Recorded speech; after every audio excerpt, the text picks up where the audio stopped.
Why hello everybody, Spencer here, also known as Lego Dude 11, and in today's video, this is my Mandalorian Season 3 spoiler review, so without further ado, let's discuss.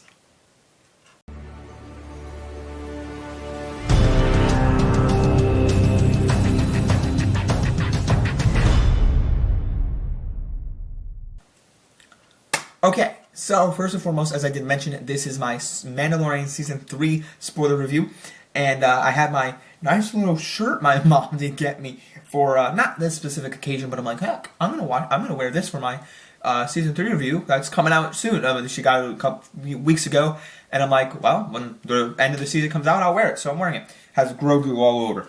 And so, a little bit of housekeeping there. That was part one. Part two, I made my list of notes here, and so I have some notes. It's not a lot, because I didn't take down notes on every single episode, which I've done with other shows like Last of Us and stuff in this. I talked about the first two seasons of Mandalorian back on my podcast, back when I had my podcast. Might try to revive that, maybe this summer. We'll see. But that's another story for another time. Also, I'm looking over at my TV that is right here that I do my TV vlogs with. And I'm going to go through like the episodes and just kind of talk about them, like look and scroll through so I can remember what they were about. But I have some notes here, so let's kick off that. So, first and foremost, the score of this season. Before, I'm also going to do like a ranking at the end of what I thought of this season, and like I'm going to just keep talking about this season a bunch, kind of saying the same thing. So this score, this soundtrack, this season of Mandalorian was bizarre, but I'm going to kind of clarify how I feel about Star Wars and Mandalorian as a whole in a minute. The score of this season was not done by the same person. And if you're confused, or if you watch the show and you're like, it wasn't, no. I was very confused, not just by the season, but by the music choices. Because in the first two seasons, it's done by Ludwig Göransson, who does the original main theme, and at the end of the show, it credits him. But I was very, confused, and not annoyed, but more so, why they didn't announce it more. I mean, it's just a composer, but I really like Ludwig Göransson, and I'm still glad that the theme song was used in here, because think about, if it was, some Spider-Man, how different composers, all of the Spider-Man trilogies, they change, but this is a Mandalorian show, so I'm glad it's a consistent show that they kept the main theme song in there. But they changed the composer. Now, Ludwig Göransson just may have said, I'm going to take time and do other projects, maybe like Oppenheimer, maybe he's doing Oppenheimer, I believe he is, and that's cool and all, but it felt different with this guy Joseph Shirley in there. A little bit, they used the Mandalorian theme in some of the episodes, but it didn't feel the same. I feel like if I went to rewatch the first two seasons, I feel like I'd get a bit more, I don't know. I feel like I'm just reiterating my thoughts. This doesn't feel like the same Mandalorian we know and love. And I'm going to continue with that. I just felt like I liked the Mandalorian theme at the end, but the music throughout wasn't pumping me up. Just like the finale of Season 2 with that Trooper theme. I put that on every time. It's like, blah, blah, blah, blah, blah, blah, blah. It's so good. It's so good. And anyway, moving along from that, I'm not upset. It doesn't feel the same. So anyway, this story was beyond weird. There was no... If you guys want to understand something, I don't hate this season of Mandalorian, but it was different for me. I think for everyone as well. So looking at the first two episodes here, we have The Apostate, the first episode, Chapter 17. And then we have Chapter 2, or Chapter 18, the second episode of the season, The Mines of Mandalore. Honestly, those are probably my favorites of the season. Besides the finale, which was okay. But they coincide very nicely with this mission of, to be frankly honest with you, okay, hang on a minute. So, the first episode was quite nice. We get introduced to these pirate people, who I like the pirates in Clone Wars and Rebels. Okay, so they're setting that up in that. And then we learn a little bit more of the history of Mandalorian, that he's an apostate for taking his helmet off, and Book of Boba Fett, or I guess at the end of Mandalorian Season 2, then we have all that. Because the Book of Boba Fett was very, bad. It was very poor. Obi-Wan was just bad. I did not like Obi-Wan. I did not like Book of Boba Fett. But Book of Boba Fett had characters from The Mandalorian, and it just was awful. This is not quite like Book of Boba Fett, but it's just a sad continuation of Mandalorian. However, the first 2 episodes I thought were quite strong because they continue the journey of Din Djarin, Mandalorian, going to bathe in the living waters at Mandalore, the old remnants of the Mandalore planet where Bo-Katan is, and he goes with her. They go find this place. They go have a little fight in the cave, and all of a sudden he bathes there. They find the mythosaur that's completely ignored the rest of the season, and I'm like, what? And then we have episode 3, which is a complete. This is another frustration of mine. Why did they have this completely amazing, So episode 3, people were complaining about, oh no, it has the Mandalorian, doesn't have the Mandalorian in it a lot. But it's this Andor, if you've watched the show Andor, I really like it, and one of my friends has seen it. But I think that what they tried to do here was similar to Andor, and people that didn't watch Andor, or the people that did watch Andor understood it, but the people that want Mandalorian stuff were like, wait, this is jarring, what the heck's happening? So they took the scientist character and focused on it in the Imperial side of things, which I quite liked, but then they completely ignore that as well. And in the rest of the season, they don't bring that arc back. So I'm just left wondering, what was the point? I liked the episode, but what was the point? I'm confused. And then in chapter 20, The Foundling, it was a unique departure, or I shouldn't say departure because they're separate.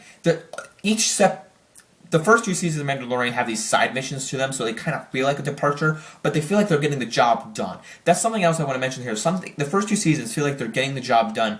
This season feels like nothing's happening. It feels like they're trying to do stuff, but then nothing's happening. Also, episode 4, chapter 20, The Foundling, deals with all the Mandalorians in their culture, in their little hideout. And one of the kids, Ragnar, by the son of Paz Visla, gets kidnapped. So they have to buy this big bird dragon thing, Star Wars, big bird little creature with then kids that they recruit, these little birds. By the way, there's my dog in the background. I don't know if you can see her. There she is. She's laying there. But it was a fun episode. And actually, I think this is the one where, chapter 20, where it has one of the best scenes of The Mandalorian. It has Jar Jar Binks. The actor that played Jar Jar Binks is in this season. This was by far my favorite cameo of this season. Well, actually, I take that back. There's another cameo that's really interesting, but I feel like they shouldn't have put him in the show, which I'll mention later. But this whole 5-minute scene that you see, it's not really Jar Jar Binks, but the actor of Jar Jar Binks, who's playing a Jedi, is back and comes to rescue Grogu from Order 66, was by far my favorite scene of this whole season. And that is a shame. That's a gosh darn shame, because it has nothing to do. Let me just tell this to you. It has nothing to do with the actual story of this season. Because literally, they could have placed this in season 2. They could have put it in Book of Boba Fett, which was a bad show at the end of the day anyways. But they could have put it in either of those 2 things, and it still wouldn't have changed this season at all. It wouldn't. The place where they put it in was so... because they already had a flashback in last season.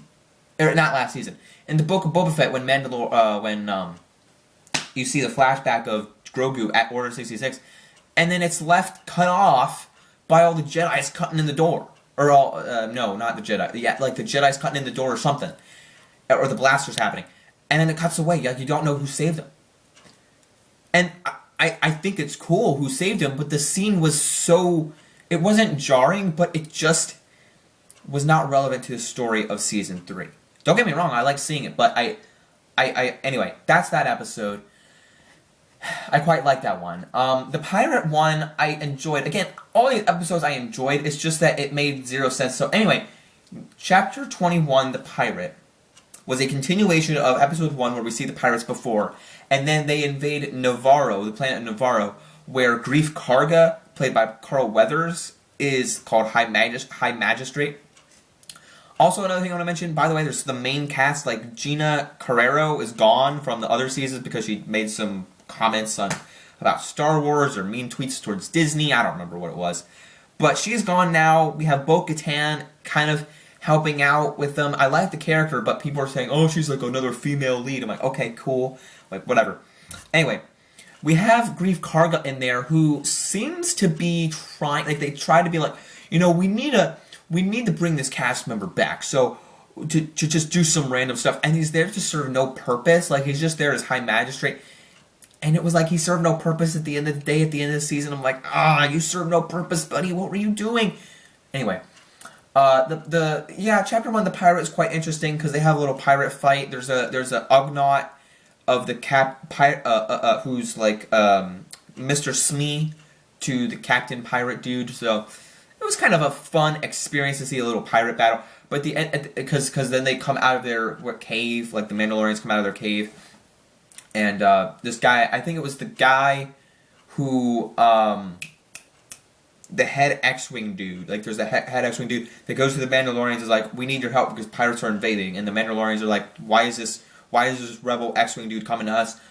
So it was a neat episode to see the Mandalorians come save Navarro from that. And they have a little fight. I liked that one. So that was a neat episode. And then this X-Wing dude there's a side character when you see in a bar, and it's Zeb from Star Wars Rebels. So that was pretty neat to see. That was one of my favorite cameos of this season, actually. But as I'll mention later how I think this season doesn't really work. And then, while you see the X-Wing dude talking to, I'm just going to call him X-Wing dude because that works with me. I don't remember his real name. But he was talking to this other guy. It was a guy from the principal. You guys are probably not going to get this at all, who this guy is. But he's the principal in the Goldbergs sitcom TV show. I'm like, who is this guy? I looked him up. I'm like, oh, yeah. And then he's talking to him, and then the woman, the Imperial, Katie O'Brien's character, the Imperial, who's talking to Dr. Pershing in the third episode that was completely ignored, comes back. And she's having a little talk with him, and she's like, and the X-Wing dude's like, "You really believe in this, like First Order stuff, or like, New Order stuff?" And she's like, "Yeah." He's like, "Okay." And she's like, "Really? That's the dialogue we're doing here?" It's like, I don't. And it's like, okay. It's like, okay. It's like, this is some random dialogue that they're just putting in here. Anyway, and then so we get into Chapter 22, Guns for Hire.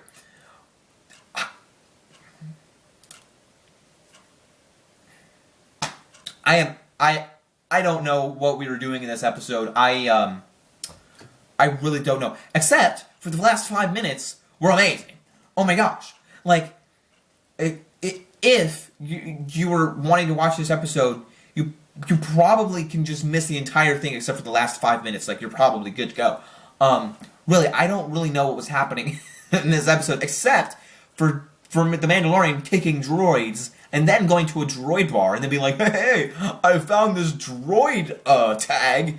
We got to go to this bar. It's like, what? What is happening? And in this episode, we get a cameo, 3 cameos actually, by Jack Black, who just played Bowser. Like, what? What's he doing here? Lizzo, who cannot act at all, and Christopher Lloyd as an Imperial boss. I forget what his role was. But, let me just say something. I think that in and of itself was, like, bad. If I can't even remember what his role was, that's a bad cameo. I just all I remember was seeing Christopher Lloyd in there, and then he died at the end of the episode. But, oh man, this was a cameo episode that was not needed at all. Like, I just mentioned how Zeb was in there. I like seeing Zeb. I like seeing, the actor Jar Jar Binks in there. But it was used, it wasn't like, obviously Jar Jar Binks was in the season, but it wasn't just like, a Jedi came saying, hey, Misa Jar Binks with the lightsaber.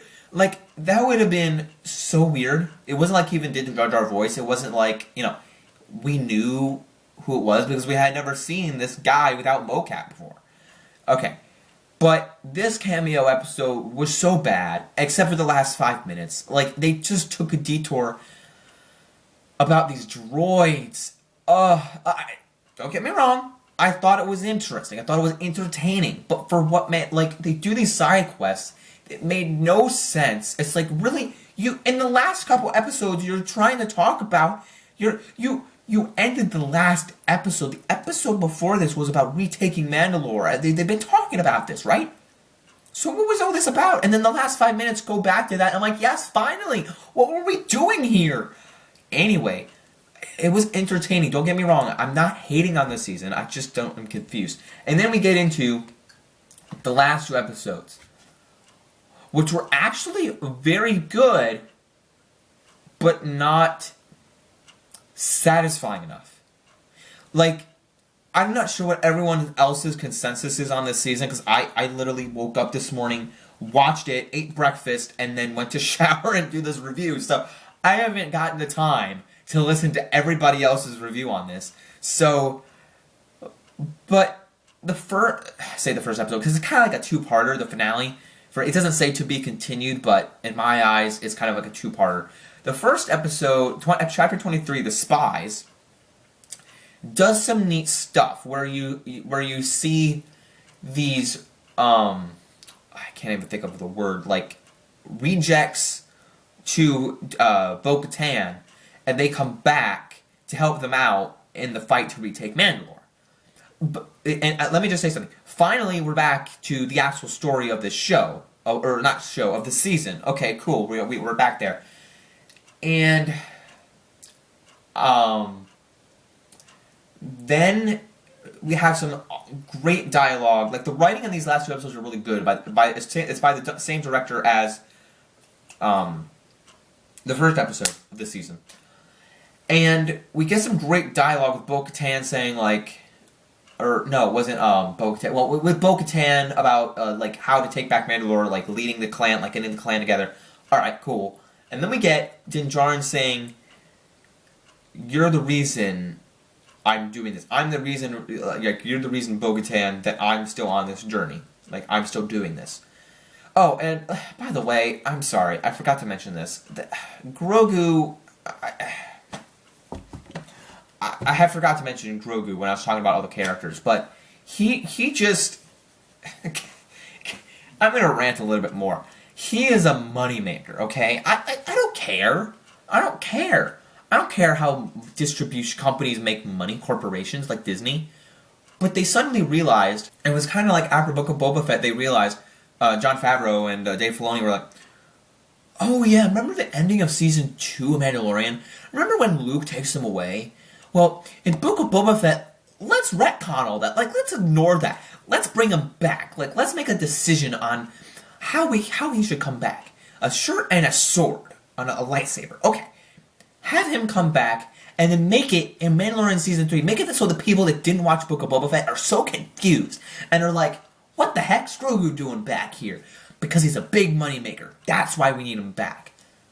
Oh, but he completely does nothing in the season except for using the Force a couple of times, doing a couple flips, and then riding in the machine on the body of IG-11. Remember IG-11 who died back in the finale of Season 1? Yeah, remember him?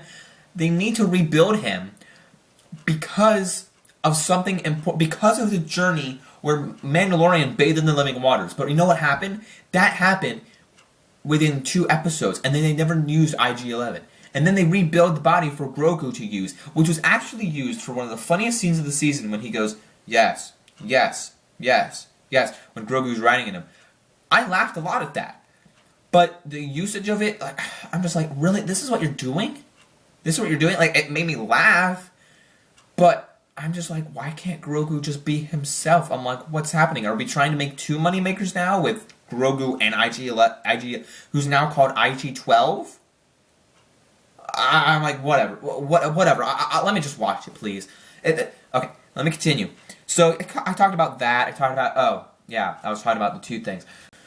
So then I'm just gonna skip ahead. At the end of chapter 23, The Spies, we see I I forgot to mention this. So at the beginning of the episode, we actually do see Moff Gideon come back, and he's talking to. He first talks to Kate. What's her name? Katie O'Brien, who is the woman who's with the Doctor, Dr. Pershing in episode 3. And she's like, the two Mandalorian clans have teamed up. And he's like, really? But they're sworn enemies. And then he comes out to talk with like hologram projections of Imperial dudes.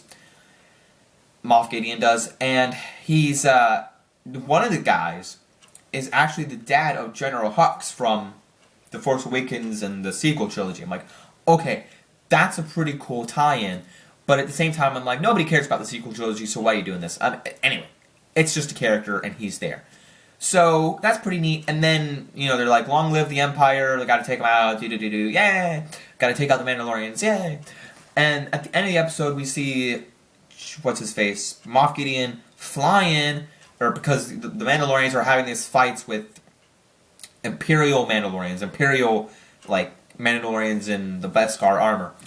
And they have a little fight, then they're in these remnants, they're in these caves, and they go to this Imperial site where Moff Gideon is, and Moff Gideon captures the Mandalorian. And he's like, the Purge of Mandalore is going to happen. He's like, look at my armor. This is a Dark Trooper outfit. It's kind of like similar to the one that the bad guy had, like Darth Maul's helmet with Dark Trooper helmet. It looks really sick. But he pops up very shortly. I mean, he's popped, someone told me. I saw this article and it was like, didn't you know that in the first 2 seasons of Mandalorian that Moff Gideon only popped up like at the second to last episode? I'm like, really, he did? Like, I didn't even remember that. I thought he was in more consistently, but that's pretty interesting to me. But at any rate, he captures Mandalorian. They have a little fight. Paz Vizsla has a little death scene at the end of this episode, at the end of the chapter 23, The Spies, but it was great the way he went out. Well, I shouldn't say great. He tried to defend he sacrificed himself. But he shot all these people. Just like everybody, all the Mandalorians were killing everybody, right? The Paz Vizsla shoots a bunch more people, kills a bunch more of these guys. The Praetorian guards come out, and these are the same dudes from The Last Jedi, so I don't know why we haven't seen them for so long. But anyway. They come out with these shocky sticks and, like, just shock them to a pulp. Is that even a term? I don't know. They just shock him everywhere. And he's gone. He's done for. Like, he can't take out these guards. Where was I going with this? I don't remember. But I'm just like, seriously? Like, you couldn't do anything to take out, like, you couldn't just run away? I don't know. Maybe his only thought was, I'm just going to stay here and sacrifice myself. So it was a nice sacrifice, I guess, in my eyes. So that happened. That's how the episode ended. And then the next episode, Grogu comes to save Mandalorian from being in prison. Okay. He's just like, no, and then saves them. Bo-Katan's group gets some reinforcements from Axe Wolves going up to save in the cruiser I almost said upstairs, up in space. And this is the finale, by the way. They have a big battle. Mandalorian goes to take down the shields with R5. R5 is there. The droid, the very scared droid from the episode 2 when they were like, we have to go to the Mines of Mandalore. And it's... Alright, you good? And he takes down all the shields, and once he does, he goes into Moff Gideon's room, and he has a little fight with Moff Gideon. Or, does he? I don't even remember. I just watched it this morning. I should know! He has a little fight with him. But then... No. I don't think he does. Because then it's Bo-Katan that has a fight with him, because she just takes out the Darksaber, and he's like, Bo-Katan, are you going to have a fight with me? And he takes out the Darksaber, or she takes out the Darksaber, and he crushes it. So the Darksaber's gone. A little frustrating. I don't know what they're going to do, if they're going to make a new one, or what. don't know if that's the only one. So they have a fight together. He's like, Mandalorians are weak. She's like, no, Mandalorians are stronger together. Then you see Mandalorian and Grogu come out, boom, boom, boom. Oh, by the way, when Grogu comes to save the Mandalorian, the Praetorian guards come out and try to attack Grogu in the suit, and they cut off the suit, or they cut off the IG-11 or IG-12 armor, and Grogu flies out, jumps out, does some attacks with the Praetorian guards. So that's pretty neat. I like that. But they have a fight at the end. Axe Wolves comes with reinforcements. Everything comes down. The big cruiser. There's TIE fighters that escape or that fly out and are attacking the cruiser that Axe Wolves is on. And then it comes down in flames and blows up the base. And then the whole thing is in flames, and Grogu saves the Mandalorian and Bo-Katan from the heat and uses the Force, which is a neat moment. But at the same time, I'm thinking, how is this helping? Like, I'm thinking, okay, is this season going to end with Moff Gideon dead? I really want to know. Because at last season, they didn't know he was dead. At the first season, we thought he was. And then the last season was like, okay, he popped up. But this season, I'm like, are they going to have him die? Or are they going to keep him for one more season? Because remember, in episode chapter 13, The Spies, they mentioned Grand Admiral Thrawn, which they're teeing up for Ahsoka. So this is something I want to mention about the future and the weird story, or the teases. Like, they tease Grand Admiral Thrawn. I think the things that they did in this season, this had a very weird story. I think the cameo-infested episode did not work. Like, there was like a Mon Calamari thing going on. I kind of like that guy, actually, but I like the Mon Calamari, but it just did not work. There are things in this season that I love. I love The Mandalorian, but I like Andor. See, I don't think that this season should have been Andor level. Like, nothing, Mandalorian can't beat that. But what I think the issue is, and I told my friends this after we went and saw Mario, like, listen, the reason why this season isn't working is because they're trying to do too much for the future. They didn't look at it as, in Book of Boba Fett and Obi-Wan, I'm trying to forget about those shows, okay? Forget about them. You should just watch Mandalorian season 1, 2, and 3, and that's it. And then they're going to make a Skeleton Crew show, they're going to do the Ahsoka show, they're going to do an Acolyte show, and then they're going to have this movie together. I'm actually quite looking forward to the Acolyte and all these other things, but the Ahsoka show was like Rebels in live action 2.0, right? I'm excited for it. Some people might not be, but that's okay. It's all subjective. But this, I didn't hate this season of Mandalorian, but they are trying to do too much and be like, hey guys, here's Zeb, it's gonna tie into the Ahsoka show. You ready for that? Oh yeah, we're gonna tee up Grand Admiral Thrawn, remember him? That's coming in the Ahsoka show. Oh yeah, we're gonna have these cameos in here. It's meaningless. Like, they did nothing. They did nothing. And remember, hey, we're going to bring Grogu back because he's a big money maker. It's like, really? Really? You couldn't have just stuck with, like, I feel like there were some things here that weren't thought through very logically. And going into the Ahsoka show, which I'm quite stoked for, like, I'm stoked for the Ahsoka show. Yeah. Anyway, it makes me go, okay, how many people, after watching this season, are going to go, yeah, I'm really excited for the Ahsoka show? The only reason I am is because I just binge-watched Rebels, and I'm also a Clone Wars fan, so it makes me a little bit more... Now, I don't know if they're going to have Bo-Katan in that show. If they do, it's not a bad thing if they don't. I'm just saying, because Bo-Katan and Mandalorian, or Bo-Katan and Ahsoka are friends. Are they? I mean, they've seen each other in Clone Wars, so yeah. So it wouldn't surprise me, and I guess they've also been in Mandalorian together. So there's that. But the trailer for Ahsoka quite excited me. But I'm just like, this.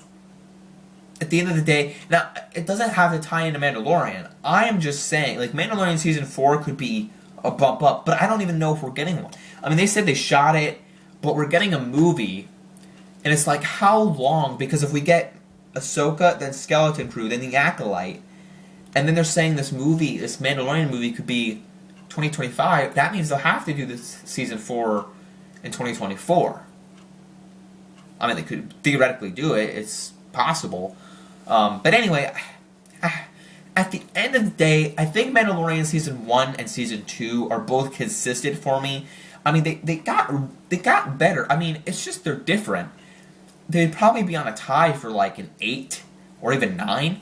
This season is like a 5 or 4.